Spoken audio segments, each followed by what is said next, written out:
comecei aqui no ano de 2001.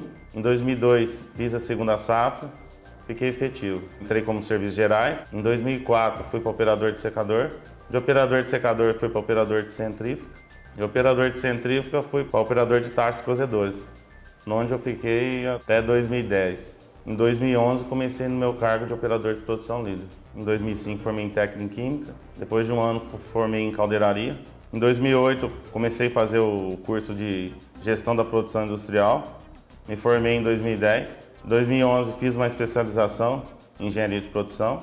E depois fiz 6 meses de inglês. Fiz o curso de inglês para me ajudar a trabalhar nas ferramentas que a Guarani me fornece aqui. Estou na função de operador de produção líder há 4 anos. Eu sou responsável pelo setor de tratamento de caldo, fabricação de açúcar e ensaque. Eu avalio minha trajetória como vitoriosa, né? Porque comecei como auxiliar geral e hoje, onde que eu estou, fico muito feliz e espero agregar muito mais valor. A minha formação me ajudou a chegar onde estou.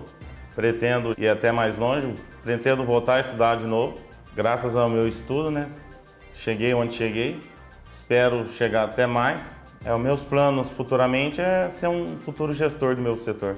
Eu agradeço a Guarani pela oportunidade que me deu, por 13 anos que eu já estou aqui, pelos amigos que tenho aqui, pelos amigos que já conquistei aqui, pretendo conquistar mais. E espero ficar aqui muito mais anos.